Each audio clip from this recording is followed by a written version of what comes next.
एक कंपनी पीठ के कीड़े खत्म करने वाली दवाई बनाती थी, लेकिन वो दवाई कहीं भी नहीं बकती। एक गांव में दवाई बहुत बक रही थी। कंपनी वाले हैरान रह गए, कहीं भी ये दवाई नहीं बक रही, लेकिन इस गांव में ये दवाई कैसे बक रही है। कंपनी वाले अपना एक नुमाइंदा उस गांव में भेजते हैं। नुमाइंदा इस गांव में पहुंचता है और अस्पताल में एक डॉक्टर बैठा हुआ देखता है, जिसके सामने बहुत सारे मरीज खड़े होते हैं। पहला मरीज बोलता है, मैं खजूर का दरख्त पर चढ़ा हुआ था, अचानक से मैं गिर गया। डॉक्टर उसको कीड़ों वाली दवाई लिख देता है। दूसरा मरीज बोलता है, मैं गाय के दूध को निकालते वक्त उसके थन को जोर से दबाया, गाय ने मुझे लात दे मारी। डॉक्टर उसको भी कीड़ों वाली दवाई लिख देता है। बारी बारी सब मरीजों को वही दवाई लिख देता है। नुमाइंदा डॉक्टर के पास गया और बोला, डॉक्टर साहब, तुम हर मरीज को कीड़ों वाली दवाई क्यों लिख कर देते हो?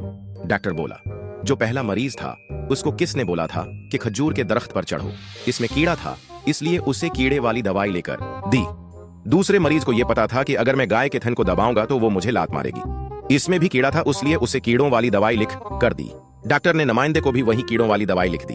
जब नुमाइंदे ने दवाई देखी तो बोला, डॉक्टर साहब, मुझे ये दवाई क्यों दे दी?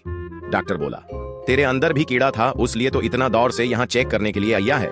भाई, तेरी दवाई बिक रही है, शुक्र अदा कर। तेरे अंदर भी कीड़ा है, इसलिए तुझे ये दवाई लिख कर दे रहा हूँ, सुबह शाम खाने के बाद खा ले।